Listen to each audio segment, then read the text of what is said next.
Welcome my YouTube channel are के smart study 321 में। आज का चैप्टर है द रोड नॉट टेकन। यह चैप्टर क्लास 9th का इंग्लिश बुक बिहाइव का चैप्टर 2 का पोएम है। इस पोएम को इस चैप्टर में बहुत ही आसान तरीके से समझेंगे। हर लाइन हर वर्ड का हिंदी मीनिंग बताया जाएगा। आप एक बार पूरा पोएम समझिए। आप एक एक वर्ड का हिंदी खुद से बता सकते हैं। यदि आपको लगता है कि मैं इंग्लिश में कमज़ोर हूँ तो एक बार इस पूरे वीडियो को देखिए, फिर बताइए कि आप इंग्लिश में कमज़ोर हैं या नहीं हैं। तो पहले इस कविता का डिस्क्रिप्शन पढ़ते हैं। बोलता है this well known poem. This का मतलब होता है यह, वेल नोन का मतलब होता है प्रसिद्ध। वेल यानी अच्छी तरह से, नॉन यानी जाना हुआ। जिसे अच्छी तरह से जाना जाता है, जाना जा गया हो, उसे प्रसिद्ध कहते हैं। तो दिस वेल नॉन पोएम, यह प्रसिद्ध कविता इज है अबाउट के बारे में, मेकिंग चॉइसेस मतलब हम अपनी पसंद के चीज़ों को बनाने में या उनको चूज करने के बारे में यह कविता है। And the choices that shapes us, और जिस तरह की चॉइसेस को हम सेलेक्ट करते हैं वो चॉइसेस ही हमें अपने चरित्र का निर्माण करती है। हमारे चरित्र का क्या करती है? निर्माण करती है। अगर आपके पास 10 रुपया है और उस 10 रुपये से आपको 2 चीज़ खरीदना है, एक है जिसमें अमरूद खरीदना है, एक है जिसमें मिक्सचर खरीदना है। तो अगर आप मिक्सचर खरीदते हैं तो आपका चरित्र उसकी तरह निर्माण होगा, आपका सेहत खराब होगा। और जबकि आप अगर फल खरीदते हैं तो आपका सेहत बनेगा। तो उससे आपका शेप जो है आप वो परिवर्तित होता है हमारे चॉइसेस के कारण। अगर कोई व्यक्ति अच्छे चीज़ों को ना खाकर नशा वाला पदार्थ को खाता है तो उसका शेप जो है, उसकी शरीर जो है, उसका चरित्र वैसा ही निर्माण करेगा। जबकि एक व्यक्ति जो उसको ना देकर पौष्टिक आहार लेता है तो उसका वैसा निर्माण होगा, उसके शरीर का, उसके चरित्र का। तो वही बोलता है कि हमारे चरित्र का निर्माण जो होगा, हमारे शेप का जो हमारा शेप बनेगा, जो हमारी आकृति बनेगी, पहचान बनेगी, वो हमारे चॉइसेस के ऊपर निर्भर होता है। Robert Frost is an American poet. ये अमेरिका के पोएट है और इस कविता को लिखने वाले रॉबर्ट फ्रॉस्ट है। हु राइट्स, जो लिखे हैं, सिंपली मतलब कि एक साधारण सी कविता, लेकिन उतना भी साधारण नहीं है। ये इंसाइटफुली है, मतलब कि ये बहुत ही रिसर्च करके या अनुभव के द्वारा लिखा गया एक साधारण सी कविता है। अबाउट, ये कविता किसके बारे में है? एक सामान्य के बारे में है और ऑर्डिनरी एक्सपीरियंस के बारे में है। एक सामान्य और एक एक्स्ट्रा ऑर्डिनरी जो होता है, जो काफ़ी डीप रिसर्च करके जो अनुभव के आधार पर लिखा जाता है, ऐसे कविताओं को एक्स्ट्रा ऑर्डिनरी एक्सपीरियंस पर लिखी गई कविता कहते हैं। तो ये कविता में देखते हैं कि किस एक्सपीरियंस के बारे में बताया गया है, कौन सा वो एक्सपीरियंस है जो यहाँ पे रॉबर्ट फ्रॉस्ट ने अपने लाइफ में देखे हैं और उनके इस एक्सपीरियंस से हमें किस तरह का फ़ायदा होता है। तो शुरू करते हैं कविता को। कवि रॉबर्ट फ्रॉस्ट कहते हैं कि 2 रोड्स, 2 सड़कें डाइवर्ड अर्थात बट रहे थे इन ये येलो वुड।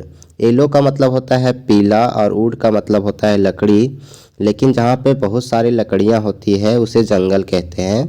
तो पीला जंगल का अर्थ क्या है कि यह उस समय की है जब पेड़ पौधे अपनी पत्तियाँ नीचे गिराती है, जब उनके पत्तियाँ पीला हो जाता है। मतलब यह घटना जो है, जो बता रहे हैं रॉबर्ट फ्रॉस्ट, वो वसंत महीने का है। तो एक वो पीले जंगल में जहाँ की जंगल की पत्तियाँ पीले हो गई है, वैसे जंगलों से गुजर रहे होंगे। तो वहाँ क्या देखते हैं कि 2 रोड्स, 2 सड़क बट रहे थे, डाइवर्ड यानी 2 अलग अलग डायरेक्शन में। इस तरह से एक सड़क थी जो 2 अलग अलग डायरेक्शन में बट रही थी। कहाँ पर? इन ए येलो वुड, जहाँ पर ऐसा जंगल जहाँ की पत्तियाँ पीली थी, ऐसे जंगल में से गुजर रहे थे जहाँ पे टू रोड्स क्या हो रहे थे, बढ़ रहे थे। एंड सॉरी, और कहते हैं कि मुझे दुख है, मुझे खेद है। I could not travel both, हम दोनों पर यात्रा नहीं कर सकते हैं। कि कवि जो है वो कहता है कि दोनों रास्तों पर यात्रा करना मुमकिन नहीं है। क्यों? क्योंकि बी वन ट्रेवलर, ट्रेवलर का अर्थ क्या होता है, यात्री, और ट्रेवल का मतलब होता है यात्रा करना। तो ये एक ही ट्रेवलर थे, एक ही यात्री थे, इसीलिए दोनों पर यात्रा नहीं कर सकते थे। या तो फर्स्ट पर करते या तो सेकेंड पर करते, लेकिन दोनों पर यात्रा करना मुमकिन नहीं था। तो कहता है लॉन्ग, लंबे समय तक, आई स्टूड, में खड़ा रहा, मतलब पोएट यहीं पर लंबे समय तक खड़ा रहा और सोचता रहा कि किस रास्ते पर चले, फर्स्ट रास्ते पर चले या सेकेंड रास्ते पर चले। ये पोएट क्या कर रहा है, सोच रहा है खड़ा होकर। एंड लुक्ड, और देखता है यहाँ से नीचे की ओर, पहली रास्ता को देखता है नीचे की ओर, ठीक है। डॉन, नीचे की ओर देखता है, वन, एक को, पहली रास्ता को नीचे की ओर देखता है। एज फॉर एज, मतलब एज फॉर एज का मतलब है जितना संभव हो सकता है, जितना मुमकिन हो सकता था, क्योंकि रास्ता मुड़ा हुआ भी हो सकता है, तो अधिक दूर तक नहीं देख सकता था, लेकिन वो एक रास्ते को जितना हो सकता था उतना वो आई कुड, मैंने किया, तो जितना हो सकता था उतना वो देखा। टू, कहाँ तक देखा, वेयर, जहाँ, इट, मतलब जो पहली रास्ता था वो बेंट हो रहा था, बेंट यानी मुड़ रहा था। इस तरह से पहली रास्ता क्या हो जा रहा था, मुड़ रहा था। इन द अंडरग्रोथ, कहाँ पे, झाड़ियों में, मतलब कि जो पहली रास्ता था, यहाँ से मान लेते हैं कि ये दो रास्ता यहाँ से डिवाइड हुआ, तो जो पहली रास्ता था सो यहाँ से जब लेखक देख रहा है तो ऐसे ही मुड़ जा रहा है, यहाँ पे क्या है, झाड़ियाँ हैं, तो यहीं तक देख सकता था, यहाँ पे झाड़ियों में रास्ता क्या हो जा रहा था, छिप जा रहा था। देन, उसके बाद टुक, उसके बाद ये क्या करते हैं लेखक, टुक लेते हैं, देन मतलब उसके बाद टुक लेते हैं, द अदर, दूसरे को, यानी पहला जो था वो नहीं लेते हैं, उसके बाद किसको ले लेते हैं, दूसरे सड़क को ये ले लेते हैं। जस्ट एज फेयर, जो क्या था, थोड़ा साफ था, थोड़ा सा साफ लग रहा था पोएट को। एंड हैविंग, हैविंग का मतलब कुछ पास में होना, परहैप्स, अद्यपि, द बेटर क्लेम, बेटर मतलब अच्छा और क्लेम मतलब बाद में, मतलब कहना, क्लेम करना। तो ये बोलता है कि यद्यपि मेरे पास बेटर क्लेम था, बेटर क्लेम था किस चीज़ के लिए, कि मैंने ये रास्ता, दूसरा रास्ता क्यों चुना। तो बोलता है बिकाउज, क्योंकि, इट वाज ग्रासी, क्योंकि ये क्या था, ग्रासी था, मतलब कि दूसरे रास्ते पर लेखक को ऐसा लगा कि इस पर थोड़ा सी घास है और पहले पर लोग ज़्यादा चले हुए हैं, इसीलिए मैंने दूसरा रास्ता चूज किया। ये इसके पास एक बेटर क्लेम है कहने को कि दूसरा रास्ता इसने क्यों चूज किया। एंड वांटेड वियर, और ये क्या था, थोड़ा सा साफ था और ये यूज किया हुआ नहीं था। वांटेड वियर नीचे आप देख सकते हैं, चैप्टर के अंतिम में लिखा गया है। वांटेड वियर का अर्थ होता है नॉट बी यूज्ड, मतलब जिसका प्रयोग नहीं हुआ है। तो लेखक को ऐसा लगा कि पहला रास्ता यूज किया गया है और सेकेंड रास्ता यूज नहीं हुआ है। था, अद्यपि, as for that the passing there, लेकिन जैसे ही ये वहाँ से पास करते हैं, लेखक दूसरे रास्ते को पास करते हैं, हैड वॉर्न, ये समझ जाते हैं कि them really about the same, जैसे ही वो दूसरे रास्तों को पास करते हैं तब तो उन्हें पता चलता है कि ये दोनों रास्ते जो हैं वो सेम है, क्योंकि सेकेंड रास्ता भी जो था उन्हें लग रहा था कि ये थोड़ी सी ग्रासी है, इसका यूज नहीं हुआ है, लेकिन थोड़ा सा आगे जाने के बाद पता चलता है कि इस पर भी कुछ लोग चले हुए हैं जितना लोग पहले पर चले हुए थे। अब आगे समझते हैं मतलब लेखक को जब पहला रास्ता देखते हैं तो उन पर लगता है कि कुछ लोग चले हुए हैं और दूसरा रास्ता साफ है, उस पर लोगों का पैर का निशान नहीं है, इसीलिए वो दूसरा रास्ता चूज करते हैं।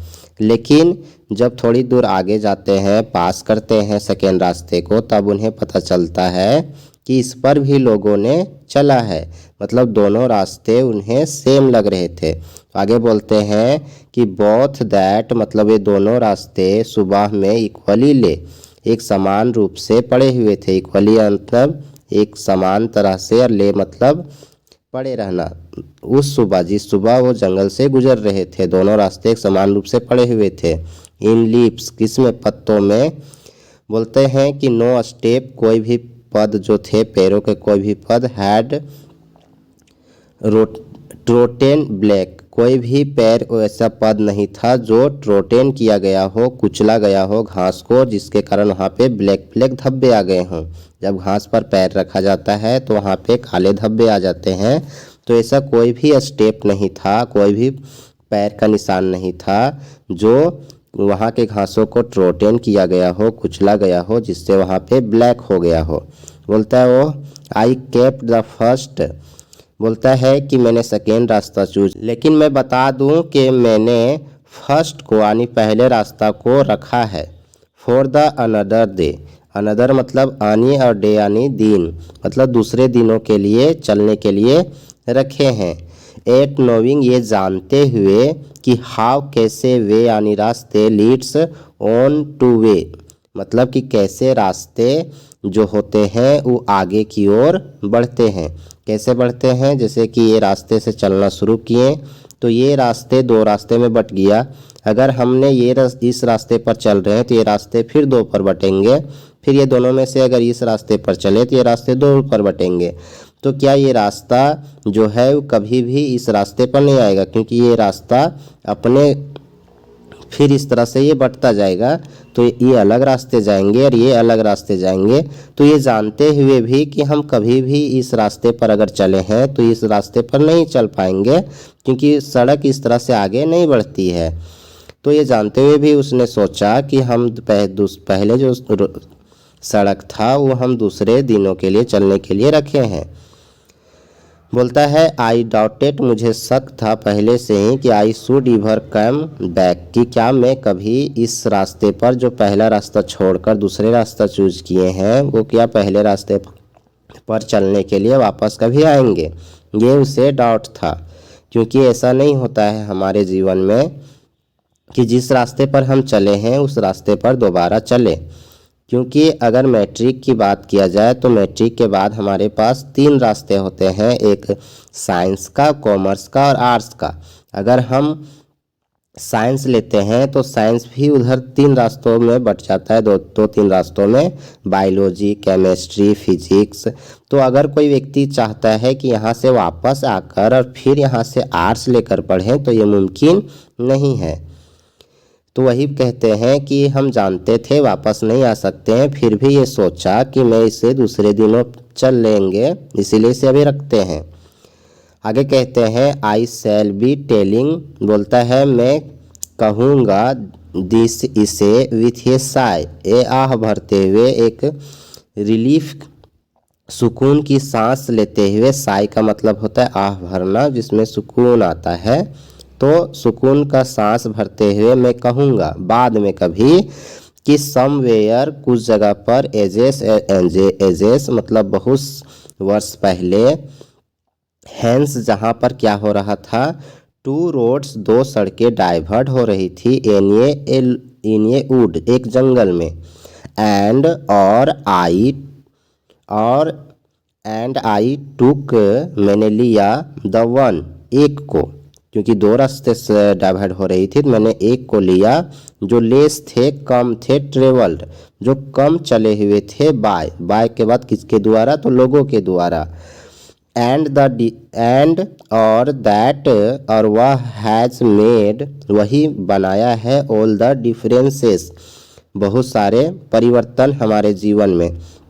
मतलब कि जब कभी भी ये आगे बढ़ जाएंगे अपने जीवन में, और जीवन में कभी कहने की बात आएगा कि आपके जीवन में इतना दुख या खुश या आप यहाँ तक पहुँचे हैं तो ये कैसे हुआ आपके जीवन में, तो ये कभी लेखक कवि जो है वो कहेंगे, जो पूछेंगे उनको कि एक समय था कि मैं कहीं एक जंगल था जहाँ पर दो रास्ते डाइवर्ट हो रहे थे और मैंने कम चले हुए रास्तों को लिया, जिसके कारण से आज मेरे जीवन में ये परिवर्तन है। तो कवि यहाँ पे समझाना चाहते हैं कि हमारे मंजिल तक की पहुँचने के रास्तों में बहुत सारे रास्ते आएंगे कि किस रास्ते से हम अपने जीवन के सफ़र को आगे ले जाएं, और वही रास्ता हमारे जीवन में बदलाव लाते हैं। तो हमें जिस भी रास्ते का चयन करना हो तो हमें सोच समझकर करना चाहिए।